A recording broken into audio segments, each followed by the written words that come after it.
Salut à toi mon jeune dragon, comme tu peux le voir sur le titre, je crée un jeu de Saint-Valentin, mais en seulement 24 heures. Alors, c'est le début du challenge et comme à mon habitude, je crée un nouveau projet sur GDevelop. Puis, dès que ceci est fait, je décide d'aller scruter les horizons pour chercher des assets graphiques.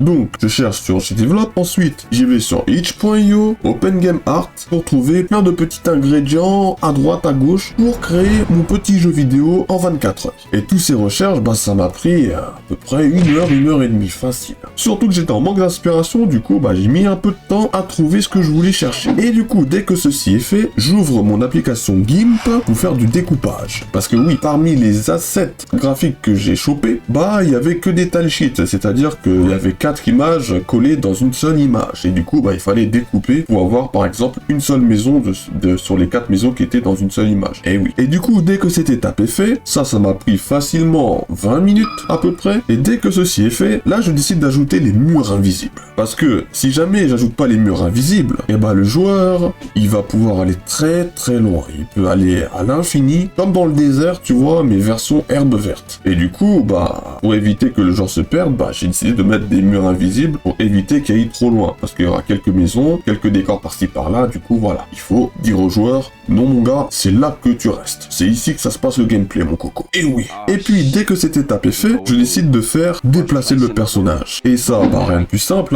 car comme d'habitude, parce que quand tu crées des jeux vidéo, très souvent tu dois faire déplacer des personnages ou déplacer des objets. Je vais dans le côté code de GDevelop, je décide de créer un groupe d'événements que je vais appeler MoveHero, et puis je vais mettre que si touche Z est enfoncé, il va en haut, si touche Q est enfoncé, il va à gauche, S en bas et D à droite. Et j'ai fait pareil pour les droitiers gauchers, c'est-à-dire que l'autre côté de la souris, je mets que si flèche haut enfoncé, il va en haut, flèche gauche, bas, droite, bon voilà, t'as compris le truc. Donc, après avoir codé tous ces petites bidules pour que le personnage puisse se déplacer dans les 4 directions, je décide à ce que la caméra suit le joueur sur chaque pas. En gros, déplacer la caméra, parce que la map elle est assez grande, donc il faut que la caméra puisse bouger aussi quand le joueur bouge. Et pour ça, c'est rien de plus simple, c'est que constamment je mets que la caméra suit le joueur, tout simplement. Il suit l'objet héros plutôt. Et du coup, il stall que le personnage H24. Comme ça au moins, on est bon. Et dès que ceci est fait, je décide d'ajouter un groupe de scènes, ou auquel cas je vais ajouter des bâtiments, les murs invisibles, la fille qui servira d'être au pécho pour la fin du jeu, pour que le joueur puisse gagner le jeu, car c'est le but du jeu, thème Saint-Valentin, tu connais. Et dès que j'ai mis tout ça en place au niveau du groupe de scènes, et là je vais pouvoir l'utiliser dans la partie code, pour que je puisse dire que si jamais le personnage entre en collision avec le groupe d'événements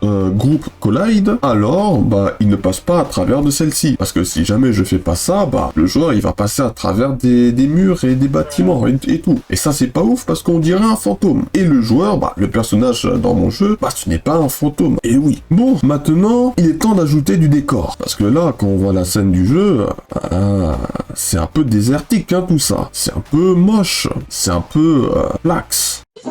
Oh mince! Du coup, pour ça, je décide d'ajouter des arbres, des chemins, une lampadaire, des bancs, des arbres, etc. Et puis, dès que ceci est fait, je décide d'ajouter de la GUI. Par exemple, le nombre de pièces, les stats du héros et l'horloge. Je décide de mettre tout ça en place. Bon, pour l'instant, j'ai pas encore mis de variables à ce moment-là, mais on y reviendra plus tard. Côté horloge, je décide de créer une variable qui va s'appeler time. Et à l'intérieur de cette variable time, car je sais que ça soit une structure, je crée 2 sous-variables, auquel cas je vais l'appeler nb_heure et l'autre nb_minute. Comme tu as pu le deviner, nb_heure ce sera l'heure et nb_minute ce sera les minutes qui vont s'écrouler dans le jeu. Et je vais l'afficher en grand, en haut. Et puis, je crée l'objet TextTime, va être modifié de façon constante par 2 sous-variables que j'ai créées précédemment, nb_heure et nb_minute. Et de cette façon-là, on a l'heure qui tourne parfaitement. Et oui, et aussi j'ai fait quelques modifications au niveau du code pour que l'heure ressemble vraiment à une heure, pour que ça fasse vraiment par exemple 8h08 minutes, 8h09 minutes, etc., etc. Et puis, on va s'attarder sur le héros. Et oui, là maintenant, je vais créer plusieurs variables d'objets à l'intérieur de l'objet du héros. Par exemple, la variable faim, la variable santé, masse musculaire, etc., etc.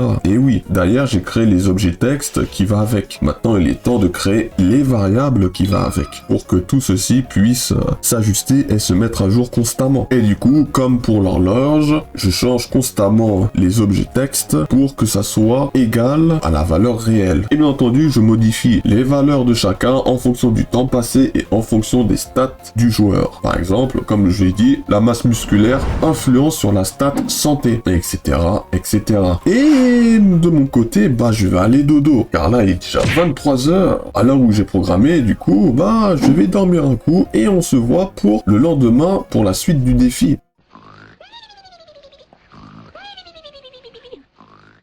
Bon, maintenant que j'ai bien dormi, il est temps d'ajouter d'autres assets graphiques. J'ai fait très simple parce que là, il me reste à peu près une dizaine d'heures à ce moment-là. Du coup, ce que j'ai fait, c'est que je suis allé choper sur un de mes anciens jeux que j'ai déjà créé et publié sur itch.io. C'est Bodybuilding Village Attack, je l'ai appelé ce jeu. Et je suis allé choper quelques assets graphiques et sonores. Parce que je trouve que entre le jeu que je suis en train de développer et le jeu que j'avais déjà développé par le passé, bah, il y a quand même quelques similitudes. Du coup, je décide d'aller prendre les assets graphiques que j'ai déjà fait par le passé, histoire de gagner beaucoup de temps. Et aussi, bah, tiens, petite surprise, petit fun, je vais te laisser écouter la petite musique de victoire que je mettrai à la fin.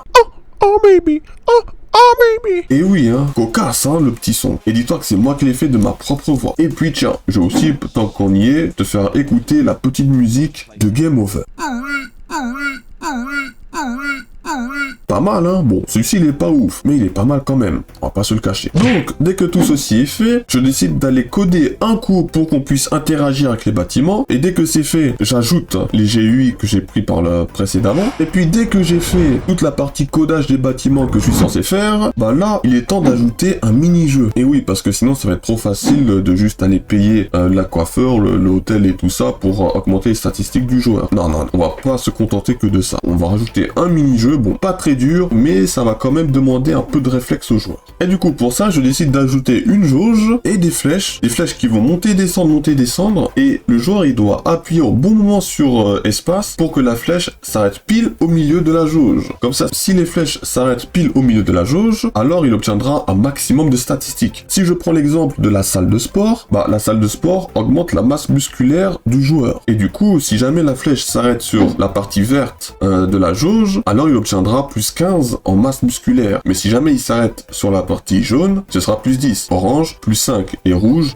0 que dalle. Et oui. Et du coup, bah, ça va obliger le joueur de bien se concentrer pour avoir un maximum de bénéfices quand il rentrera dans les bâtiments. Par exemple, salle de sport, hôtel, etc. Et bien entendu, entre dessiner toute cette partie-là et coder les mini-jeux, bah, ça m'a pris à peu près 1 heure. Ce qui fait que le mini-jeu marche super bien. Et oui. Et dès que ceci est fait, parce que là, on approche vers la fin du défi, bah là je décide d'ajouter plusieurs emojis sur la tête de la fille, histoire de montrer que si jamais l'emoji il est pas content, et bah ça veut dire que tu es gaze, que tu pues la merde mon gars. Non, je plaisante, mais ce que je veux dire c'est que le charme de ton personnage, il pue la chatte, voilà.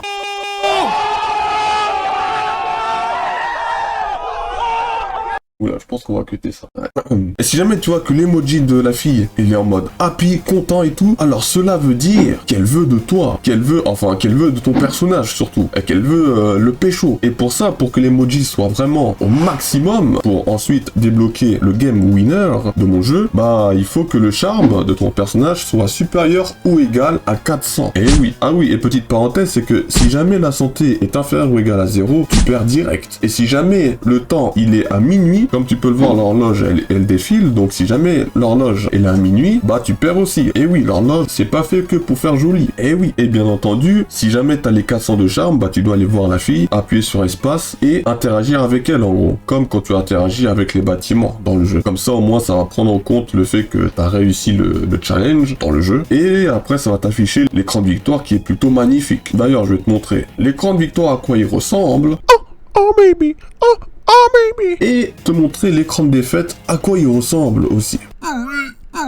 Ouais, t'as vu ça, pas mal, hein. Et puis après, dès que ceci est fait, bah j'ai réajusté vite fait la difficulté, du moins avec le temps qui me restait. Et dès que c'est fait, bah c'est fini. J'ai pas pu faire plus parce que le temps imparti est écoulé. Et oui, ça fait 24 heures. C'est maintenant l'heure de la conclusion. Bon, comme t'as pu le voir, j'ai créé un sacré petit jeu sur le thème de Saint-Valentin. Bon, je sais, je suis un peu en retard quand on est le 27 février alors que je tourne cette vidéo, et la Saint-Valentin est déjà passée depuis à peu près 2 semaines, je crois, ou un truc comme ça. Et du coup, bah, je suis un peu en retard, mais comme on dit, vaut mieux tard que jamais. Et oui, du coup, si jamais tu veux essayer mon jeu, alors je te mets le lien dans la description. Bref, sur ce, si jamais t'as kiffé cette vidéo, alors n'hésite pas à lâcher ton plus gros like. Et si jamais tu veux voir un peu plus de mes contenus, alors je t'invite à t'abonner à ma chaîne YouTube. Ah, tu verras, ma chaîne YouTube, elle est excellente. Sur ce, je te dis, prends soin de toi et... Outro.